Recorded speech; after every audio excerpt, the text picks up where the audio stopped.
हमारे देश में भाई इतने वाले लोग बैठे पूरा रोड ब्लॉक करके बैठ जाते, प्रोटेस्ट करने लगते हैं। मादर 26 जनवरी को लाल किले के ऊपर क्या हुआ था, बहुत सारे खालिस्तानी कुत्ते बहुत ज्यादा खुश हो रहे थे कि ये कर दिया हमने, वो कर दिया। अगर कोई प्रोटेस्ट हो रहा है तो सरकार क्या उनकी नाजायज मांगों को भी मान ले? ये एक पेड कैंपेन है इंडिया को डिफेम करने के लिए ग्लोबली। क्या इस प्रोटेस्ट में खालिस्तान जिंदाबाद के नारे नहीं लगे? क्या इस प्रोटेस्ट में हिंदुओं से आजादी की मांग नहीं हुई? क्या इस प्रोटेस्ट में शर्जील इमाम की रिहाई की मांग नहीं हुई? भाई क्या चाहते हो सरकार के सामने आप कुछ भी मांग रख लो, मतलब सही है गलत तो सरकार आपकी सारी मान ले। खर्चा पहला साता लैला।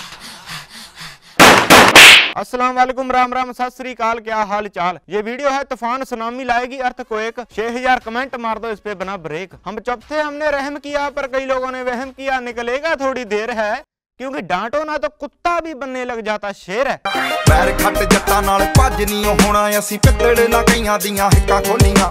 हो सकता है कुछ लोगों की नींद उड़ा दूं रातों की, इसलिए पहले सुन के जाना गहराई इन बातों की। इस वीडियो में ना मैं हिंदू हूँ, ना सिख हूँ, ना मुस्लिम हूँ, ना ईसाई हूँ, ना जट हूँ, ना जाट हूँ, ना ब्राह्मण हूँ, ना खत्री हूँ, ना बीजेपी में हूँ, ना कांग्रेस में, ना आप में, और ना ही मेरे आगे पीछे है कोई खालिस्तान। इन सब से भी पहले आता है वो हूँ इंसान। इस वीडियो को बनाने के लिए मुझको उतने ही पैसे मिले हैं जितने आपको मिले हैं देखने के लिए। इस वीडियो को चाहे आप हेडफोन लगाकर अकेले देखें, चाहे डीजे लगाकर पूरे गांव के साथ, क्योंकि इस वीडियो में कोई भी गाड़ी नहीं है। और वैसे भी गाड़ी देकर रोस्टिंग करना काम है छोटे बच्चों का। मैं मार मार के पंच हिलाऊं कंटेंट अगल के कच्चों का। हो सकता है कि ये वीडियो कुछ लोगों के अंदरूनी हिस्से लाल कर दे, इसलिए हम आंदोलन जीवी लोगों ने आपके लिए वैसलीन का प्रबंध कर दिया है। अगर आप में से भी किसी ने वैसलीन लगवानी हो तो डिसलाइक बटन पर पहुंच जाएं। दोस्तों, अब तक आपने बहुत सी सरकारी नौकरी देखी और सुनी होगी, जैसे सरकारी मास्टर, सरकारी डॉक्टर, सरकारी इंजीनियर, सरकारी मान्यता प्राप्त गुंडे। इमरजेंसी, मुंह उधर कर। पर आज हम दिखाने जा रहे हैं आपको एक सरकारी यूट्यूबर। सो स्वागत करेंगे जोरदार गालियों से नहीं यार, तालियों से, हमारे आदरणीय सरकारी यूट्यूबर जिसका नाम है एल्विश यादव। गाड़ी वाला आया घर से कचरा निकाल, गाड़ी वाला आया घर से कचरा निकाल। अभी अभी आपने इसकी सरकारी नौकरी का सर्टिफिकेट देखा, अब दिखाते हैं आपको इसकी नौकरी के प्रति वफादारी। फाड़ दूंगा, बीजेपी में हूँ, बीजेपी में हूँ। सॉरी, माफ करना, गलती से सही वीडियो चल गई। हैशटैग एल्विश नहीं, सेल्फिश यादव। गाइस, मैं ऐसी गाड़ी में पड़ा हूँ कहीं और पब्लिक बाहर से जाके देख जाए, चुड़ैल बैठी हो गाड़ी में। लोगों के जोक सुनकर खुशी आती है, लोगों के जोक सुनकर हंसी आती है, इसके जोक सुनकर टॉयलेट की तरह यार। इंसान हूँ इसलिए टॉयलेट में गया, भक्त होता तो कमेंट्स में कर देता। वैसे तो आप में से बहुत लोगों को पता होगा, पर फिर भी बता देता हूँ कि एल्विश एक बहुत ही देसी इंसान है। साले देसी बोला है, खस्सी नहीं। देसी देसी देसी देसी देसी देसी देसी देसी देसी। और हमारे इस देसी प्रो मैक्स एल्विश के, हमारे देश के असली देसी मतलब किसान के लिए यह शब्द है। हमारे देश में भाई इतने वाले लोग बैठे पूरा रोड ब्लॉक करके बैठ जाते, प्रोटेस्ट करने लगते हैं। मादर अब क्या हो गया ऐसा, जो देसी बनने का भूत निकल गया। जब टाइम आया असली देसी बनने का, तेरा मुंह तो निकल गया। हैशटैग नेक्स्ट लेवल छपरी।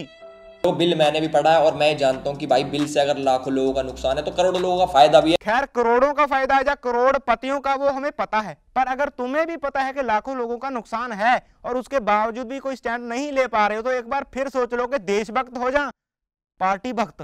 तो और हाल में न्यूज आई है कि भाई बहुत सारे फॉरेन सेलिब्रिटीज जैसे कि रिहाना, मियां खलीफा और वो एक छोटी सी बच्ची गंदी शक्ल की, उसने अपना नाक दे दिया हमारे इंडिया के इंटरनल मैटर में। कुछ बाहरी लोगों ने ट्वीट कर दिया तो देश के अंदर क्या चल रहा है याद आ गया। जब 70-80 दिन से देश के अंदर प्रोटेस्ट चल रहा है तब कुछ नहीं बोला, क्यों? लॉलीपॉप फंसा था के मुंह में। मुझे नहीं पता उन्होंने ट्वीट पैसे लेके करा या आंदोलन जीवी होने के नाते, पर ग्रेटा थनबर्ग, जिसका कि स्वीडन देश में जन्म हुआ, जब ट्वीट करती है तो इंटरनल मैटर ठीक है, पर आप खुद 29 अगस्त 2020 को शाम 5:35 पर ट्वीट करते हो उसी स्वीडन देश के दंगों पर। और साइकिल है यार तेरे पास? हाँ, ले जा। नहीं, साइकिल नहीं चाहिए, सिर्फ स्टैंड ही चाहिए, गिफ्ट करना किसी को। हैशटैग दोगला जीवी। भाई देखो, एक प्रोटेस्ट से करोड़ों का नुकसान तो होता ही, प्लस एक रिपोर्ट के अनुसार रोज का 3500 करोड़ का नुकसान होता है, समझ रहे हो? अपने राज्य से दिल्ली को जाने का खर्चा, साथ में दूसरों को ले जाने का खर्चा, लंगर को लाने और बनाने का खर्चा, खुद खाने और दूसरों को खिलाने का खर्चा, रात को सोने सुलाने का खर्चा, लाठियों के जख्म सुखाने का खर्चा, ट्रैक्टर और ट्राली औजारों का खर्चा, एक दो का नहीं है लाखों हजारों का खर्चा। तेरे ना आएगा समझ में, तू घर जा। जो देश का नुकसान हो रहा है उसके लिए सभी को दुख है और वो एक ना एक दिन रिकवर हो जाएगा। पर जो 200 से ज्यादा किसान शहीद हो गए या शहीद कर दिए गए, उनका क्या?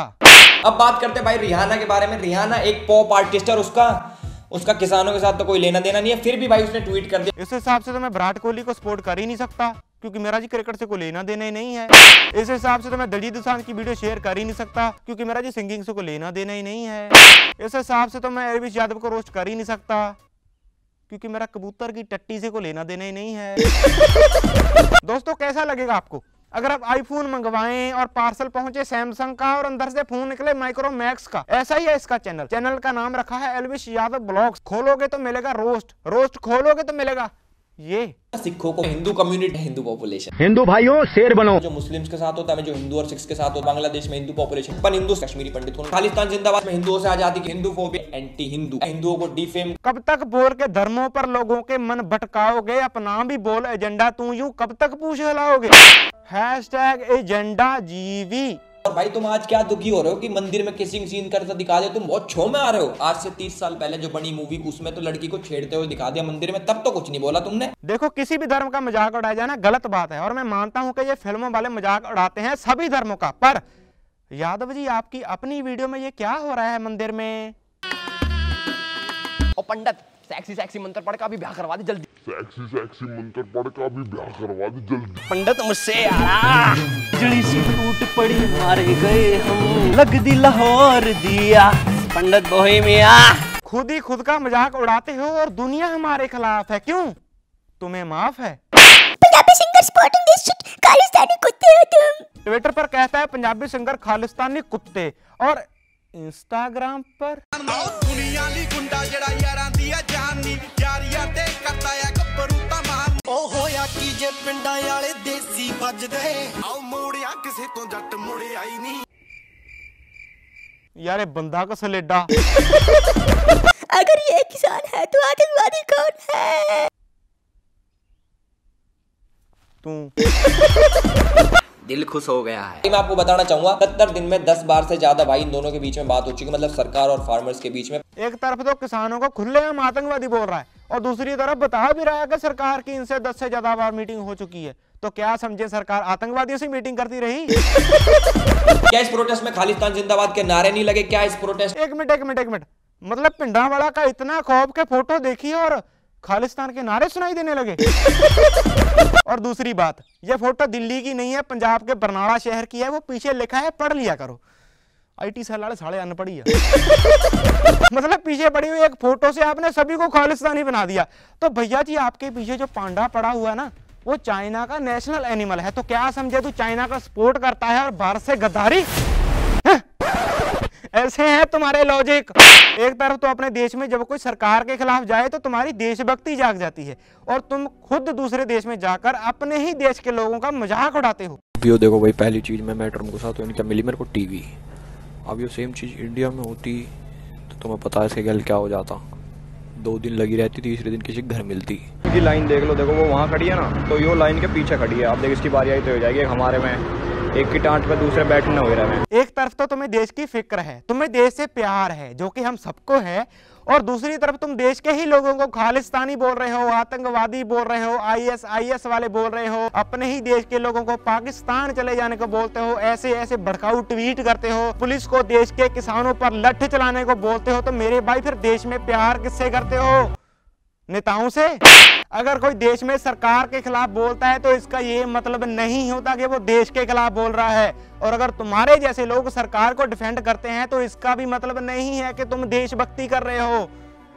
धर्म और पार्टीबाजी से थोड़ा ऊपर उठ के सोचो यार, असली देशभक्ति वहां से शुरू होगी। और हो सकता है तुम अनाज नहीं उगाते होगे, खाते तो हो ना। हो सकता है तुम्हारी जमीन ना हो, जमीर तो है ना। हो सकता है कि तुम किसान ना हो, अबे इंसान तो हो ना। किसान एकता जिंदाबाद, जय हिंद जय भारत।